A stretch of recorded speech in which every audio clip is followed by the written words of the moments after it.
23 February 2024. And a very good day to you all and a warm welcome. Goeiemôre aan julle almal en baie welkom. Today's topic, I'm going to talk about the seasons have changed permanently. And as always, please remember to like our videos, share and subscribe. Right, let's talk. And I want to reflect back in the days when I was a young child, how it was nice to walk to the local cafe, even if it was half an hour away, and to buy sweets. You can remember you could have 50 cents and you could have a handful of chappies and those peach colored round sweets and similar. They were good days, safe days, and I'm sure you can all remember those days where there's lots of braai Chevrolets and sunny skies.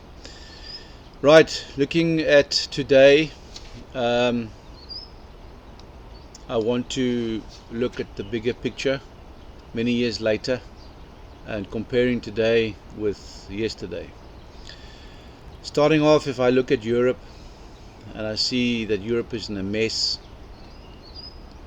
and the seasons have changed in Europe in that, for example, the Ukraine-Russia war will never be the same again.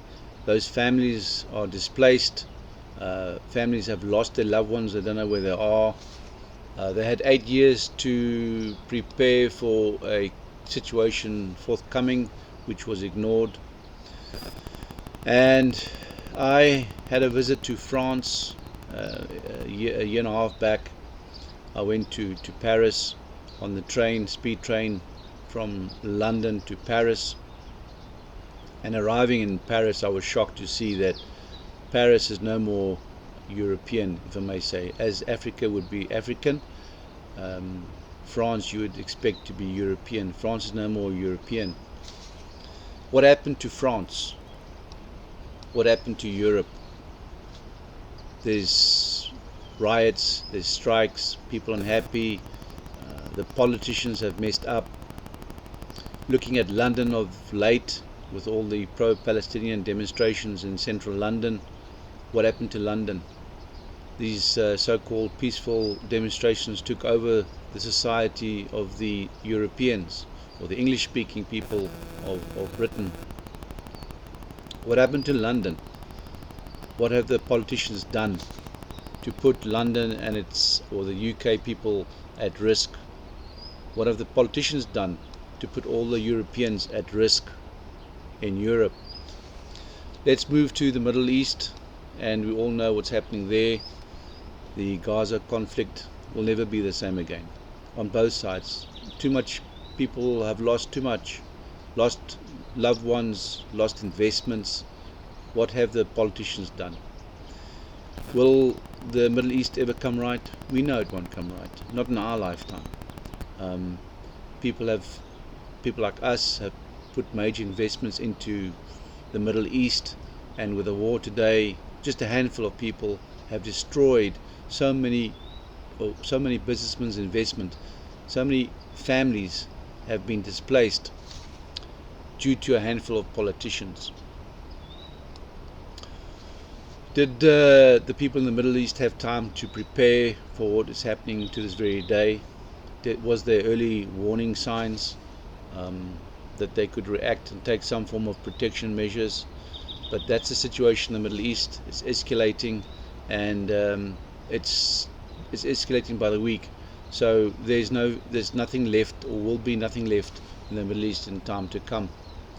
Let's come to Africa.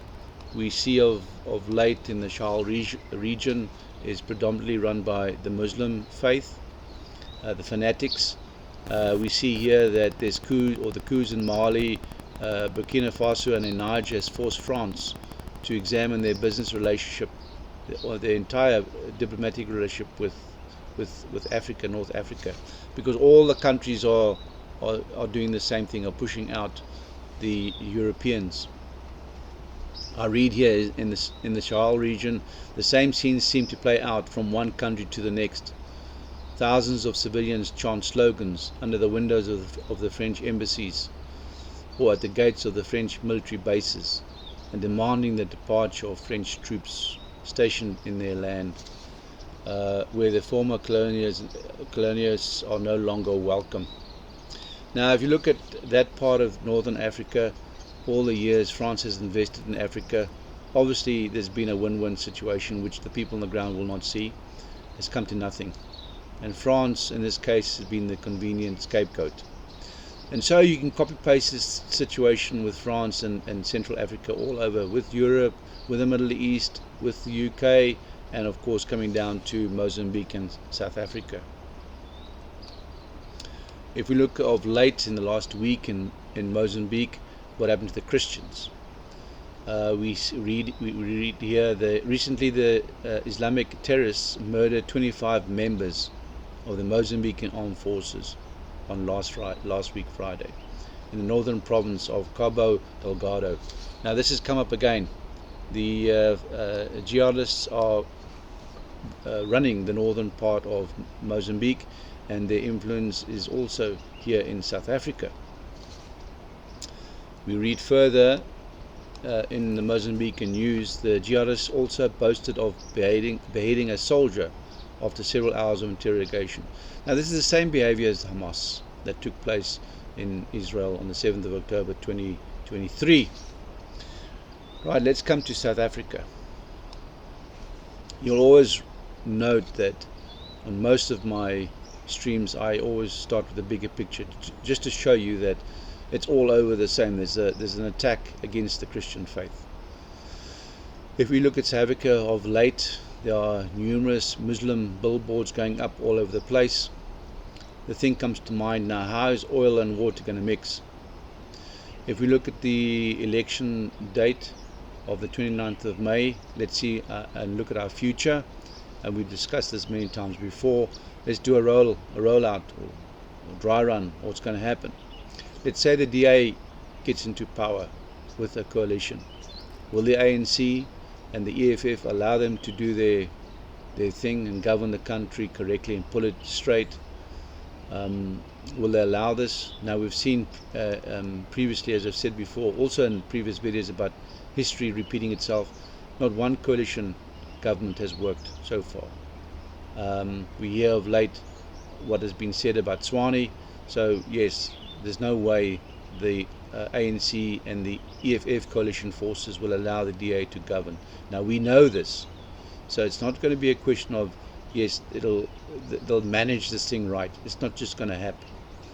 Now, for those of you that believe that this thing is going to happen, I want to hear your comments below.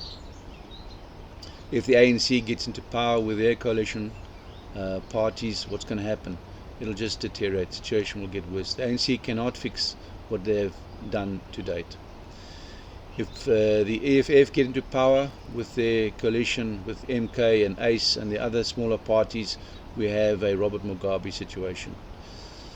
So the realities for you all, and you know, at the end of the day, we want to remain optimistic. I'm optimistic, but we have to be realistic. If we look at the next 5 years, we have problems, serious problems. There's no peace. There could be peace after this period, and I could well believe that will be the case. But at this present moment, there is no solution for this country.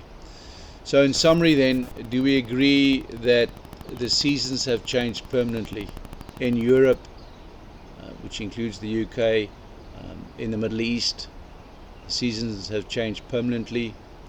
The seasons have changed permanently for France in the northern part of Africa. The seasons have changed permanently for Mozambique with the jihadists running the northern part. Now this has been like this for years, and they're not getting a better hand on that situation. Do we agree that the situation in South Africa and the seasons in South Africa have changed permanently? Do we agree that we have allowed the politicians to destroy our life's investments? Do we agree that the politicians have destroyed our children's futures? Do we agree that the politicians should be held accountable and responsible for their actions globally, and including South Africa, and what will happen in the elections coming up in 29th of May of 2024? And do you agree that we, as the children of God, have done nothing but follow. We've done nothing but follow like sheep, with politicians that have ruined what our life's hard work is put together and what we want to leave behind for our children. Then it brings me to decision time. You need to join us. You need to join SBB. As I've mentioned before, we have a national security initiative that kicks in place when all anarchy breaks loose. Just follow the links below and it'll take you through the process. And until next time, take care and stay well and keep safe. Bye.